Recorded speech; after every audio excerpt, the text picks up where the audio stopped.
and you're playing games with me, and I don't appreciate that. I asked you, how often were you using meth? And you said, I don't use meth. I haven't used meth. That's what you said. Welcome to Elite Justice Network.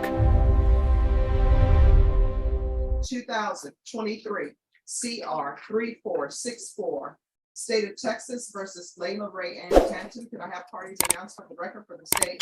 Hank Wilkins for the state. Defense. Charles May for the defense, Your Honor, ready. Are you Ms. Tantzen? Yes, ma'am.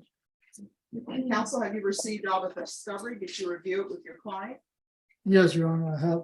Court will find that the state is in compliance with discovery. Ms. Tantzen, I'm showing you what's entitled application for deferred adjudication or community supervision. Did you review that with your attorney? Did you understand it and did you sign it? Yes, ma'am. Next, I'm showing you what's entitled true bill of indictment. Did you review that with your attorney? Did you understand it? Yes, ma'am. Counsel, do you waive the reading of the indictment? Yes, Your Honor. State, are you proceeding on the indictment as presented? Your Honor, we're waiving count 1 and proceeding on count 2, Judge. Any objection? No objections, Your Honor. Ms. Tantzen, I'm showing you what's entitled court admonishments and defendants waivers and affidavit of admonitions. Did you review that document with your attorney? Did you understand it? Did you sign it in all the appropriate places? Yes, ma'am. Did you understand in count 2, you're charged with the offense of possession of a controlled substance, penalty group 1, 4 grams to 200 grams. That's a second degree felony. The range of punishment is anywhere from 2 to 20 years in prison and up to a $10,000 fine. Did you understand? Yes, ma'am. If you have a plea bargain agreement with the state, court does not have to follow your plea. If for any reason the court does not follow your plea and gives you more than you bargained for, the fact that you entered a plea will not be used against you and you will be allowed to withdraw your plea. Did you understand? Yes, ma'am. Did you understand you have a right to jury trial, a right for you or your attorney to cross-examine and confront any witnesses the state would call in the right to remain silent? Yes, ma'am. Did you understand by entering this plea bargain agreement, you were giving up those rights? Yes, ma'am. Did you intend to give up those rights and enter into a plea in this case? Yes. Did you understand that the court would grant your application for deferred adjudication? If for any reason your deferred adjudication were revoked, the court could find you guilty, sentence you up to 20 years in prison and up to a $10,000 fine? Yes, ma'am. Counsel, has your client been able to provide you with any defenses? Yes, Your Honor. Yes. Do you believe she has a rational as well as a factual understanding of the charges against her?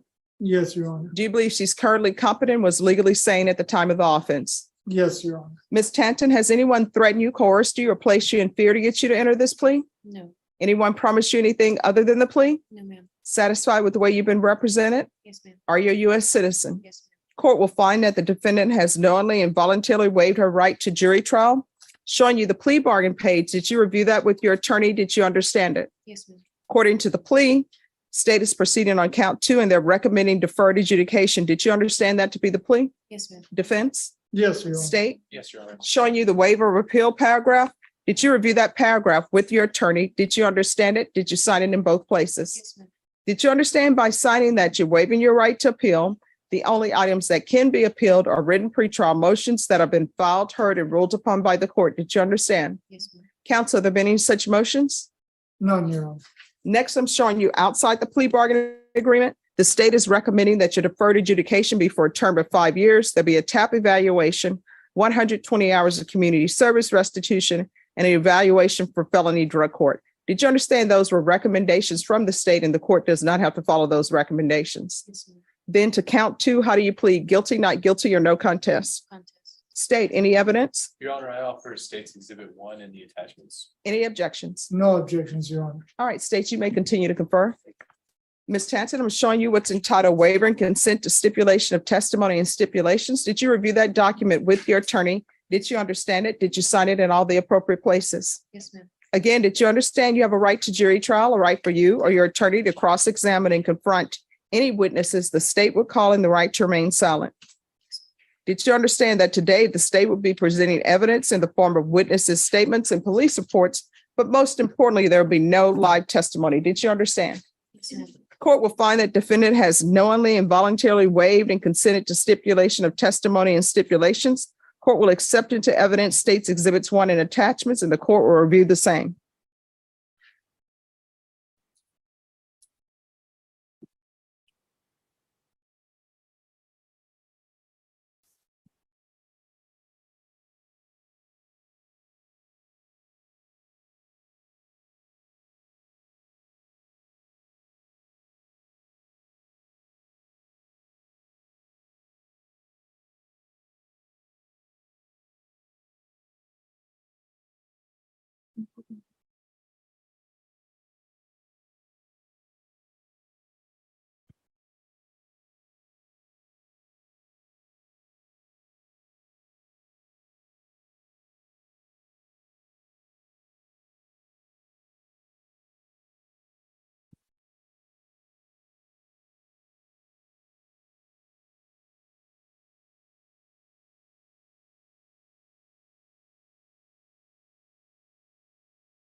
All right, after reviewing state's exhibits 1 and attachments, the court will find there is sufficient evidence to find you guilty.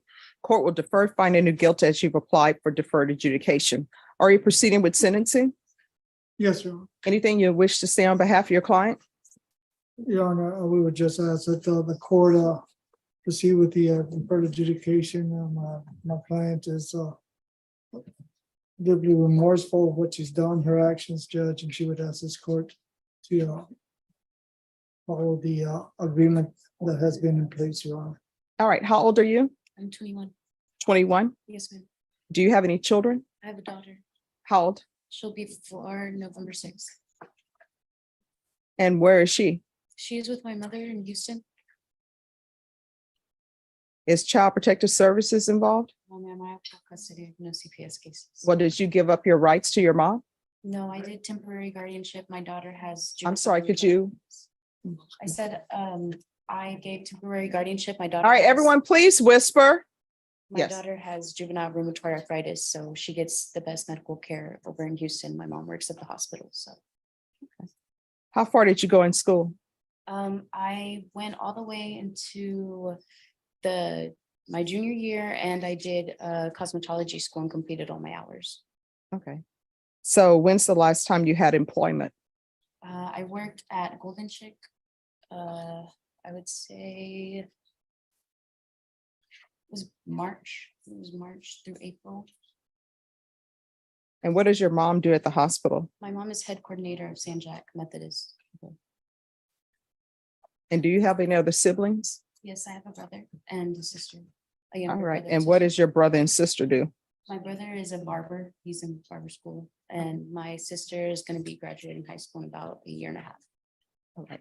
And who is this Michael Martin to you? It's my ex-fiancé. What is that ex-fiancé since this happened? Before you were arrested, how often were you doing meth? I wasn't. One. Okay, I find that hard to believe. I don't think you're just doing marijuana. I think there's more to it. And let me just tell you why I say that. I say that because I've read the police report. So I think it's more than marijuana. And I'm going to tell you something right now. One, I'm inclined to go along with this deferred adjudication. If you tell me you don't have a meth problem, you know what I'm going to do? I'm going to send you out into the world. I'm going to make a notation that you said you didn't have a meth problem. And you know what's going to end up happening? If you go out into that world and you're going to be drug tested, and when you're drug tested, you test positive for meth, I'm not going to want to hear that, oh, I have a meth problem, because I'm asking you right now to be honest with me so I can set conditions so that perhaps you can get your life together. Perhaps you can be in your daughter's life, because right now, the only thing you're doing is hanging around with a fiance who has parole violations. Did you know he had a criminal past? I did, ma'am. And you still thought, let me get with this guy who has a criminal past. I have a 4-year-old daughter who has medical needs, but eventually, because this guy is my fiance, this is the guy who I think would be great to be in her life. A person who's only doing marijuana doesn't believe that. Someone who's doing meth and other things believes that, because you're just trying to get your next fix. And if Michael Martin has parole and has been to, which if he's on parole, that means that he's been to prison. And if you think somebody who's been to prison with the charges that they have in this police report that he's on parole for, if you think that's a good person to be in your daughter's life, that tells me you're doing more than marijuana. So this is the last time I'm going to ask you, and we can pretend like this is the first time I'm asking you, if that will help you be honest with the court. How often are you using meth? I stopped using meth. I did that for my daughter because I was going to lose my family. So when did you start using meth? Started whenever I got with my fiance. So why are you before the court pretending like you don't do meth and you've never done meth? I'm not pretending like I haven't done it. I just Now you're playing semantics with me, and I don't appreciate that, because I clearly asked you how often you were using meth. I know you're not using meth today because you're in court, and the deputies would not have brought you over with the items to do meth in the box. I asked you how often were you using meth, and you said, I don't use meth. I haven't used meth. That's what you said. And you're playing games with me, and I don't appreciate that. I already knew you used meth because that's in the police report. Nobody is driving around with this much meth in the car unless you're using it or unless you're selling it. And obviously there was an issue with you because I don't know why people are driving around San Antonio smoking a blunt in the car and you think the police are not going to pull you over. All right. Is there anything else? No, completely wrong. This is what the court is going to do. The court is going to sentence you to 6 years deferred adjudication. We're going to do a TAP evaluation in custody. Follow all recommendations of TAP. If they recommend inpatient treatment, she's going to inpatient treatment. Is felony drug court full? Your Honor, they are classified situations. They will be accepting clients, however, they don't have funding yet, so the clients will be limited. All right, we'll do a referral to felony drug court. If felony drug court accepts her, she can go there. There's going to be 120 hours of community service restitution. I'm going to want her in intensive parenting classes. Once she completes that, the community service hours will be deemed satisfied. There's to be no contact with Michael Martin. There's to be no unsupervised contact with minors, and that includes her own child.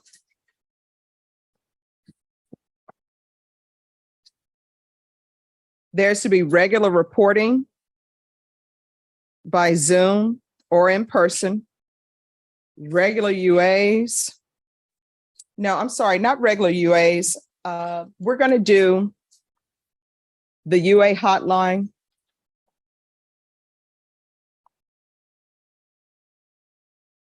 When you're released, where are you going to be staying? Who are you going to be staying with? Do you have a place to stay? I have my own house, Your Honor.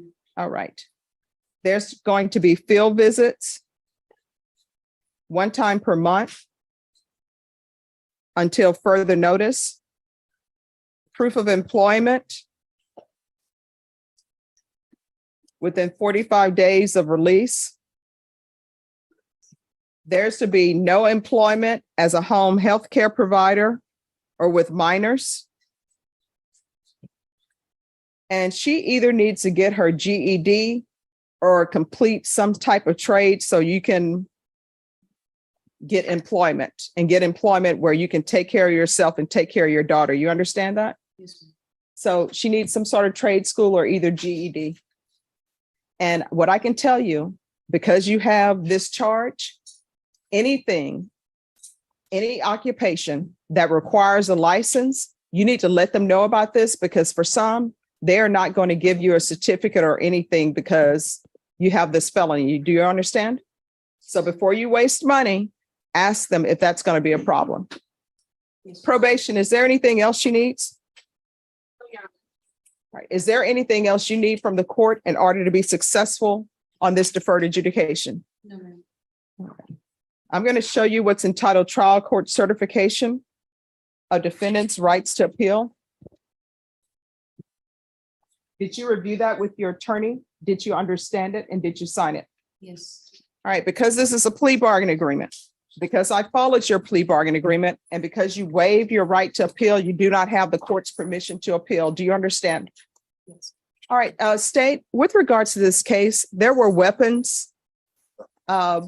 One weapon, I think, is stolen. So is there any destruction of the weapon? I believe those were the co-defendant. The co-defendant was charged with that, Judge, but I can confirm. All right, thank you. So if those are your weapons, they're going to be destroyed. Do you understand? Yes, ma'am. All right, we can go off the record. What is this tattoo on your neck about? Dollar sign. Why do you have a dollar sign on your neck? I do my own tattoos. Just practice. But no, why would you put a dollar sign? It has to mean something. Everybody likes money. All right, and Vashawn, I forgot on her, we're going to need a MIC evaluation and also also a gang evaluation. What is up with the weapon on your tattooed on your arm? Did it myself. Before we dive in, just a quick note. This commentary is created for educational purposes, designed to help those who may be confused or curious about courtroom processes. If you don't find it helpful, feel free to skip ahead. But for those who want a deeper understanding, stay tuned. It's about to get intense. At first glance, this appears to be a routine drug possession plea agreement. A 21-year-old mother is seeking deferred adjudication instead of prison, and the state is already recommending probation. But Judge Stephanie Boyd is known for looking beyond the paperwork and focusing on the bigger picture. As this hearing unfolds, questions about drug use, personal responsibility, parenting decisions, and dangerous relationships begin to surface. What starts as a straightforward sentencing hearing is about to become a powerful examination of honesty, accountability, and the choices that shape a child's future. This is the turning point of the entire hearing. Notice that Judge Boyd isn't just concerned about the methamphetamine charge itself. She's focused on credibility. Courts can work with defendants who admit mistakes and seek help, but judges often have a much harder time with answers that appear incomplete or misleading. Judge Boyd has already reviewed the police reports, and she's comparing the evidence to what she's hearing in court. That's why the conversation becomes so intense. In her view, honesty is the foundation for any successful probation plan. What do you think? Should judges give defendants extra opportunities to explain themselves, or does credibility become a serious issue once the facts stop matching the story?